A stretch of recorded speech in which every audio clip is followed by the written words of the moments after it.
তারেক রহমান একটা দলের সভাপতি হয়েছে বলে আরেকটি রাজনৈতিক দলকে অকথ্য ভাষায় গালাগালি করবে, এই লাইসেন্স সে কে দিয়েছে? আমি ধরে নিলাম হ্যাঁ, তার বাপকে যখন রাজাকার বলা হয়েছিল তখন সে কোথায় ছিল?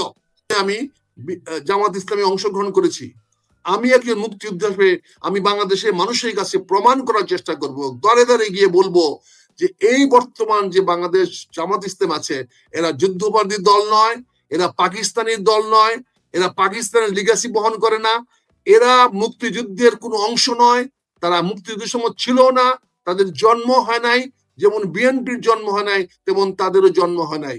আর যাদের জন্ম হয়েছিল, যারা মুক্তিযুদ্ধের বিরোধিতা করেছিল, তাদের সবার বিচার হয়েছে, ফাঁসি হয়েছে, অনেকে মারা গেছে। কাজে ওই লিগাসি দিয়া তুমি তাদেরকে আর কলঙ্কিত করতে পারবে না। এজন্য আমরা সিদ্ধান্ত নিয়েছি, শুধু আমি একা না, তুমি আগামীতে দেখবে আরো অনেক মুক্তিযোদ্ধা এই দলে অংশগ্রহণ করবে। আমরা এই দলের কলঙ্ক মোচন করব। আমরা এই বিএনপি যদি রাজাকার দিকে নিয়ে দল করতে পারে, আলিমের মতো একটা কিলারকে নিয়ে দল করতে পারে, মন্ত্রী বানাতে পারে, ওই পন্ডিকে নিয়ে যদি দল বানাতে পারে, যে ছিল মুসলিম লীগের শান্তি বাহিনীর লোক, তারা যদি ভৈরব থেকে মুস্তাফিজুর রহমানের মতো লোককে দিয়ে যদি তারা দল এমপি বানাতে পারে, যে ছিল শান্তি কমিটির ভৈরব শাখার প্রধান, তাহলে সেখানে জামাত কি দুষ্টা করলো যে জামাতকে তোমরা আজকে এক ঘরে করে রাখবা? কাজে আমি স্পষ্ট ভাষায় বলতে চাই, আজ থেকে আমি জামাতে অংশগ্রহণ করেছি, জামাতকে যুদ্ধাপরাধী দল যারা বলবে আমি তাদের সঙ্গে বাহাস করতে রাজি আছি, যুক্তি তর্ক দিয়ে আমি বুঝাতে চাই যে তোমরা ভুল তথ্য দিয়ে করছো। আজকে আমরা মুক্তিযোদ্ধারা অনেক মার খেয়েছি, তোমরা আমার জিয়াউর রহমানকে রাজাকার বানিয়েছো, শেখ হাসিনা নেককারজনক ভাবে খারাপ ভাষায় জিয়াউর রহমানকে রাজাকার বলেছে, তখন তোমাদের মায়া লাগে নাই? তখন তোমাদের এই তথাকথিত মুক্তিযোদ্ধা ভাইরা, ভাতা খাওয়া মুক্তিযোদ্ধারা, ভাতারা 47,000 লোককে ভাতা দিয়েছে সেনা কল্যাণ থেকে শেখ হাসিনা, এই 47,000 ভাতার কোথায়? এই মুক্তিযোদ্ধারা কোথায়? আজকে যে মুক্তিযুদ্ধ সংসদ আবার পুনর্গঠিত করা হচ্ছে, এই ভাতাররা কেন মুক্তিযুদ্ধের পক্ষে কথা বলে না? কেন তারা আজকে মাঠে নামে না? কেন আজকে 16ই ডিসেম্বর যথাযথ পালিত হচ্ছে না? কেন 14 ডিসেম্বর যথাযথ সম্মানের সঙ্গে পালিত হচ্ছে না? এই কথাগুলো তারা কেন বলে না? আজকে তো জামাত সে প্রোগ্রাম করতেছে, জামাত সে অনুষ্ঠান, জামাত কালকে কবরস্থানে ফুল দিতে যাবে, জানাতে যাবে, জামাত শ্রদ্ধা জানাতে যাবে। সেখানে আজকে তোমরা মুক্তিযোদ্ধারা কেন, এই ভাতা খাওয়া মুক্তিযোদ্ধারা কোথায়? তারা কেন আজকে আসো না? তারা কেন শেখ হাসিনার জন্য জীবন দিলে না? তোমরা বেইমানি করবা আর তোমরা সুখে থাকতে চাইবা, এক ব্যবসা পাইছো, আমাদেরকে অপমানিত করেছো, মুক্তিযোদ্ধাকে তোমরা ব্যবসার পণ্যের উপরান্বিত করেছো, তোমরা সিনিয়রিটি দিয়ে, তোমরা ভাতা দিয়ে, তালিকাভুক্ত মুক্তিযোদ্ধা করে, সার্টিফিকেট বিক্রি করে তোমরা মুক্তিযোদ্ধাকে একদম পদদলিত করেছো, অপমানিত করেছো। তোমরা কোটা দিয়ে মুক্তিযোদ্ধাকে আজকে ছাত্রদের সামনে আমাদেরকে হেয় করেছো, আমাদের সন্তানদেরকে ছোট করেছো, তাদেরকে আজকে কোটাধারী করে বিশ্ববিদ্যালয়ে কলেজে তারা মাথা উঁচু করে চলতে পারে না। এটার জন্য দায়ী কে? আমরা এই বয়ান পরিবর্তন করতে চাই। আমরা এই বয়ান পরিবর্তন করে জামাত ইসলাম, বাংলাদেশ জামাত ইসলাম বাংলাদেশে জন্মগ্রহণ করে একটি রাজনৈতিক দল, এরা যুদ্ধাপরাধী নয়। আজ থেকে দয়া করে কেউ তাদেরকে যুদ্ধাপরাধী বলবেন না, আমরা আপনাদেরকে তাহলে দাঁত ভাঙ্গা জবাব দিব।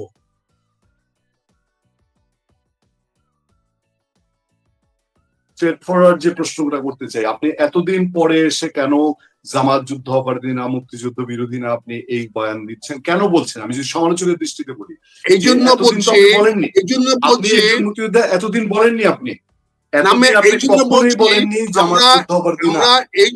এই জন্য বলছি তারেক রহমান তার বাপ যে রাজনৈতিক দলকে অনুমোদন দিয়ে গেছে, সেই দলকে গালি দেওয়ার মতো দৃষ্টতা তারেক রহমান কোথায় পাইল?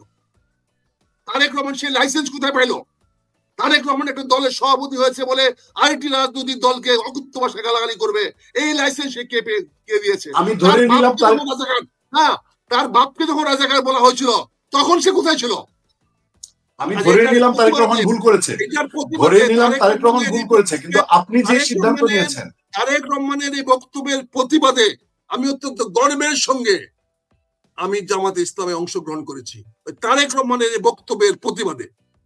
জামাত বলছে, জামাতের বিবৃতি আজকে যেটা এসছে যে আপনি তার সমস্ত নিয়ম কানুন, তার নীতি, আজীবন তার সমস্ত দর্শন সেটা মেনে নিয়ে মুক্তিযুদ্ধের স্বাধীনতার সার্বভৌমত্বের প্রয়োজনে আপনি আস্থা রেখে আপনি সেখানে জয়েন করেছেন। কিন্তু আমার কথাটা হচ্ছে যে আপনি যেই দলকে মুক্তিযুদ্ধে যুদ্ধাপরাধী না বলছেন, আজকে যদি আওয়ামী লীগ, এই আওয়ামী লীগই তার নাম পরিবর্তন করে অন্য একটা নামে রাজনীতি করে, কিন্তু দর্শন আদর্শ আগেরটাই থাকলো।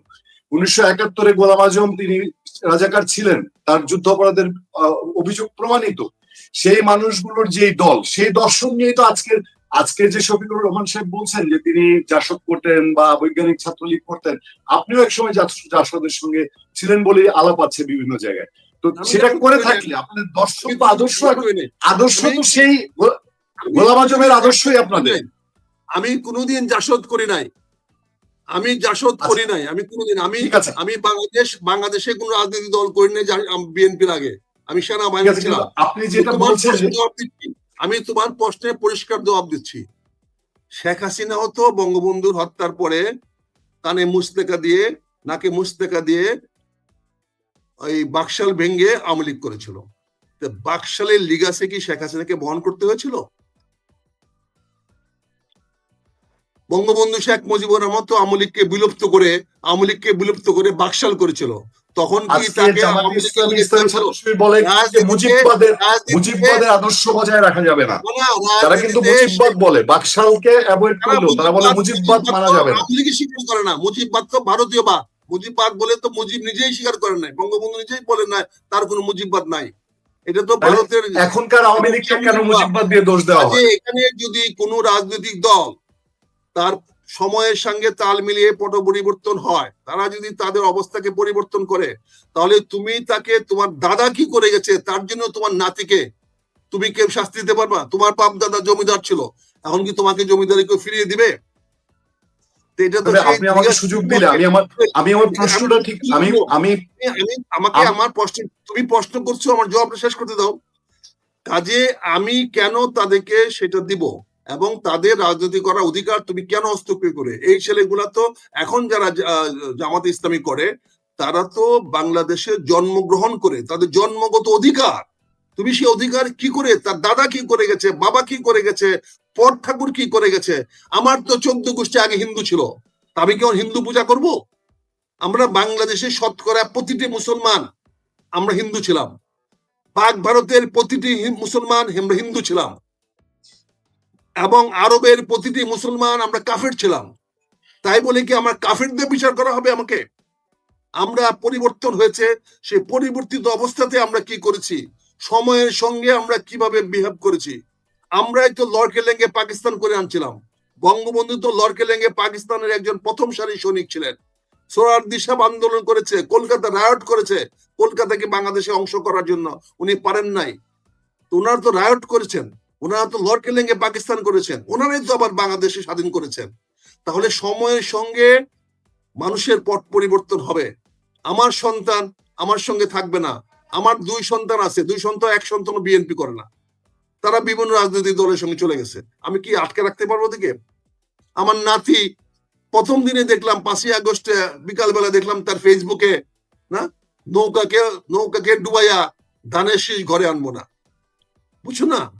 এটা আমার নাতি লিখতেছে, বলো আমি তাহলে কি বলবো? তারপরে বলার পরে দেখি, কদিন পরে দেখি, আমার একদিন পরে দেখি তাকে, সে আমাকে ফেসবুক থেকে ডিলিট করে দিছে। তো এই যে নতুন প্রজন্মকে তুমি কেমনে ঠেকা রাখবা?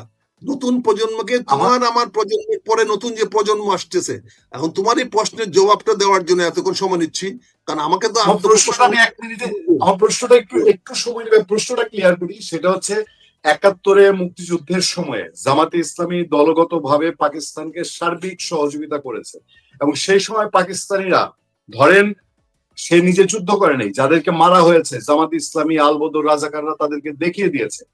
সেই অপরাধ, সেই জন্য এখনকার যে জামাত অভিযুক্ত তারা কখনো ক্ষমা চায় নাই।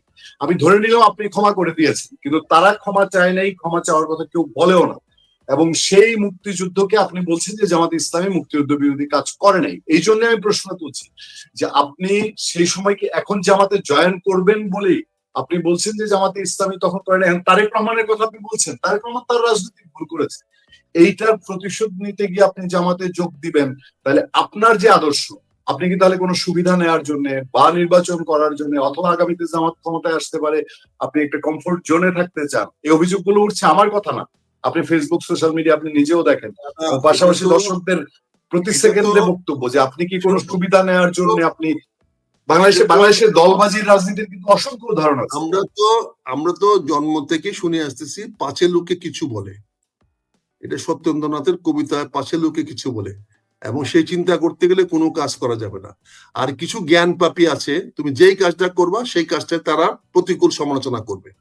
আমার তো এই 50 বছর রাজনীতি দেখে আসছি, আমি যখন সংসদে গেছি তখনও দোষ, যখন আমি জামাতের বিরুদ্ধে কথা বলেছি তখনও আমার দোষ, শুধু দোষ না, আমাকে দল থেকে বহিষ্কার করা হয়েছে, কত বড় দোষ তখন করেছি, আর এখন তো করবেই।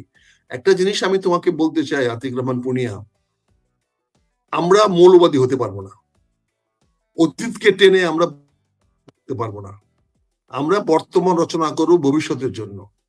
আজকে বাংলাদেশের রাজনীতিটা এই প্রজন্মের হাতে, আমার হাতে, তোমার হাতে নয়। তুমি রিপোর্ট করবা, আমি রাজনৈতিক একটা একটা দর্শন হিসাবে আমি বক্তব্যটা তুলে ধরবো। ক্রিয়া প্রতিক্রিয়া আমার বিষয় না, ক্রিয়া প্রতিক্রিয়া এই প্রজন্ম করবে, তারা দেখবে, আমার যদি ভালো লাগে তারা গ্রহণ করবে, ভালো না লাগলে তারা গ্রহণ করবে না। আমি তাদের কাছে দায়বদ্ধ না, তারাও আমার কাছে দায়বদ্ধ না, কিন্তু আমার যে কোনো কাজ করার অধিকার আমার আছে। আমি এখন এখানে দেখেছি যে এই রাজনীতিতে